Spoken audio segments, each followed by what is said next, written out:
Bonjour la France, et je m'appelle Jean Molot, j'ai fait des vidéos de YouTube pour discuter des sujets des sociétés en France, et aujourd'hui je voudrais parler d'un sujet un peu tabou. Je voudrais parler des Juifs et leur rapport à l'argent, au pouvoir et la trop grande place, soi-disant, qui s'y est faite à la Shoah dans les médias et dans les manuels d'histoire. Donc, je voudrais déjà dire que cette théorie du complot juif, j'y crois pas du tout. J'y crois pas du tout, du tout, du tout. Pour moi, il n'y a pas de complot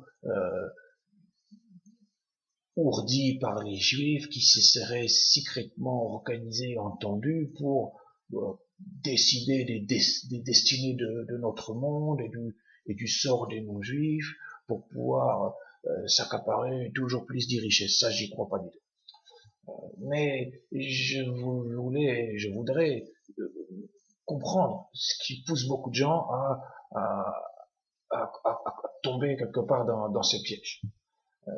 Il est vrai que les Juifs, ou du moins des personnalités qui avouent, ou du moins qui ne cachent pas leur appartenance au judaïsme, il est vrai que beaucoup de ces personnalités-là sont à des postes de pouvoir, occupent des positions très élevées en entreprise, euh, sont très représentés dans les médias, dans le monde du spectacle.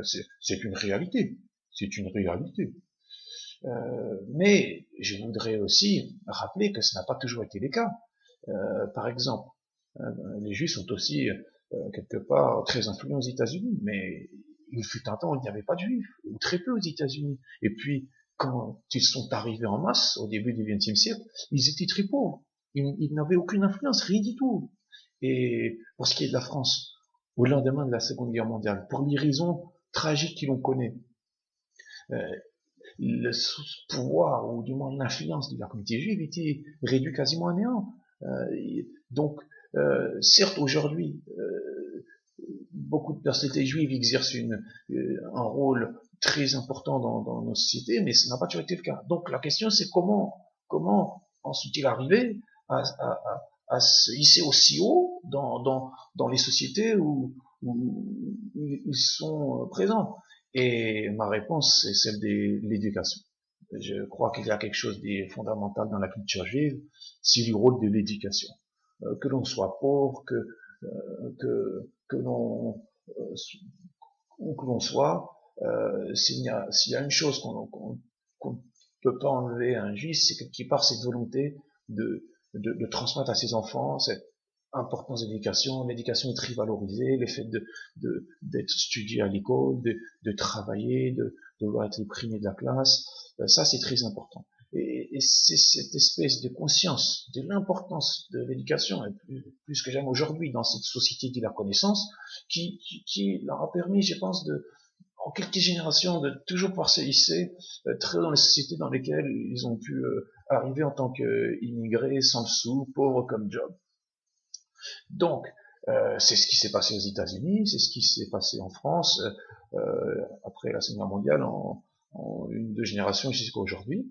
Et c'est vrai que de par leur position aujourd'hui, certains membres de la soi-disant communauté juive euh, euh, en, on arrive à peut-être parler de la Shoah euh, plus que l'on entend parler d'autres sujets dans les médias. C'est vrai, c'est peut-être une réalité, mais est-ce que c'est mal?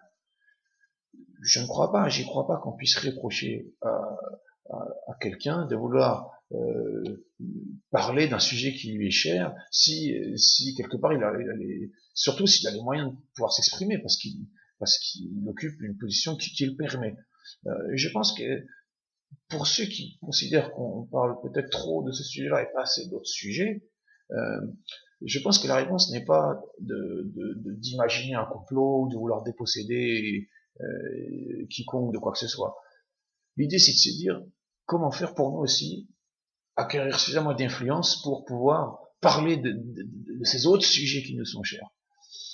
Et je pense que la réponse, encore une fois, c'est de se concentrer sur l'éducation. C'est simplement au quotidien pousser ses enfants à faire les devoirs, aller à l'école, apprendre la langue, être premier de la classe, et c'est ainsi qu'en une des générations, vous allez vous retrouver avec à des postes importants des gens d'autres horizons. Et ces gens-là parleront des causes qui leur seront chères. Mais c'est par exemple ce qui a fait Jamel. Alors, via un chemin orthodoxe qui est celui de l'humour puis du cinéma, Jamel en arrive à introduire dans le débat public des sujets comme ceux des indigènes de la République ou de la guerre d'Algérie, etc. Donc, je voudrais quelque part que les gens arrêtent d'imaginer des complots. Là, il n'y en a pas. Euh, on assiste juste à une multiplicité de destins juifs